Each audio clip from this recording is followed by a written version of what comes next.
علیکم دوستان بینندگان و مخلصان دومی شبکه سفرخان تیوی.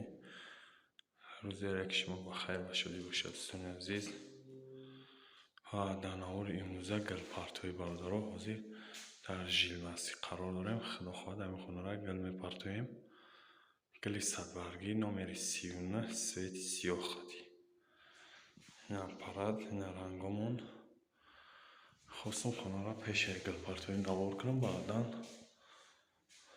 رو زدیم تمام کنیم. انشاءالله نوار میکنیم پیشکش شما میگردانم.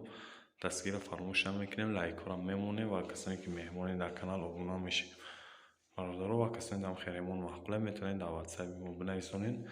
این سویتی لیمونی های زدگی های بلوش بعدا گل میپرتویم ما. خیلی زدم با تمام کنم نوار میکنیم پیشکش شما میگردانم. این برادرها گل زدیم پانی تمام کنیم. بسیار وقت لک میزدم بعد نوار میکنم. بسیار برادرها در کامنتری نویسنده بودن که پیش لک زنی نوار که کوچخل میتواگل بعدا با نوارش که این لک آوردگیم ولی هوش نکردم لک نزدم. دکراتیونی لک مراکسین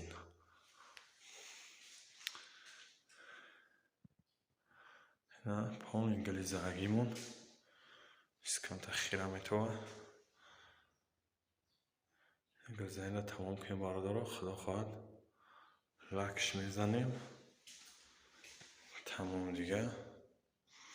و کسانی دارم خیرمونتو محخوله میتونید در بالای اکران نمره بالای اکران موندگی در بنویسونید در واتساپ ایمو.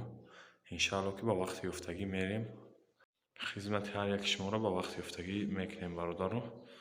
و فکرهای شما را در کامنتر انتظارم. گل نمره 39 های صدبرگی میدادونه و پنوتون بخدا تا نوارهای آینده سفرخان تیوی را و دستگیر فراموش نمیکنیم و لایک را میمونیم.